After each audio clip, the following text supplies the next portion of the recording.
اپنی روٹین کو ٹھیک رکھیں. ایموشنل اسٹیبلٹی کے لیے کیا کرنا چاہیے؟ ایک یہ ہے کہ آپ کو اپنی لوڈ ون کی ریکوری میں کوئی ایسا فیصلہ لے لیا ہے جو اس کی پسند کا نہیں ہے. ٹھیک، اب اس میں آپ کی جذباتی کیفیت جو ہے وہ اپ اینڈ ڈاؤن ہوئے گی ان کے رسپانسز سے. سو آپ اپنے جذبات کو علیحدہ مینج کرنا سیکھیں گے، لیکن سارا دھیان ابھی بھی پرانے کی طرح لوڈ ون پہ ہی ہے کہ آپ کا سارا دھیان.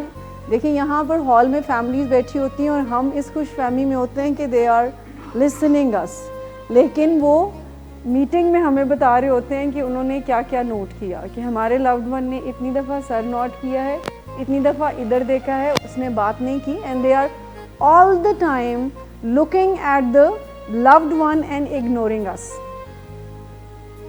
They hardly listen us. Am I right? جو فیملیز شروع میں آتی ہیں، شروع میں اب یہ آٹو پائلٹ پہ ہے، اس میں قصور گنوانے کی بات نہیں میں کر رہی.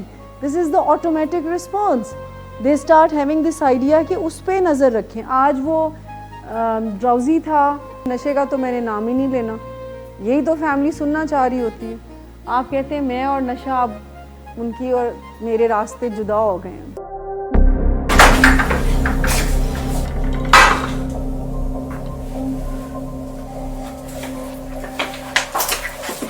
آج پھر بھی کرایا نہیں تو ان بچوں کا ہی خیال کر لو. بند کرو تم اپنی بکواس. لیکن تم اپنی گھٹیا حرکتوں سے باز مت آنا. تم ہو ہی گھٹیا انسان. تم ہوتی کون ہو مجھے روکنے والی؟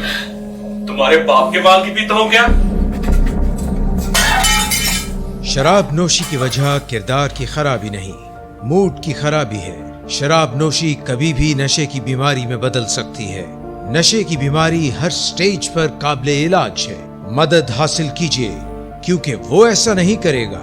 ولنگ ویز سے مدد حاصل کیجیے، کہیں سے بھی مدد حاصل کیجیے، لیکن فوری مدد حاصل کیجیے.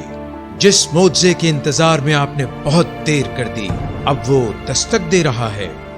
مدد حاصل کیجیے، مدد حاصل کیجیے، مدد حاصل کیجیے.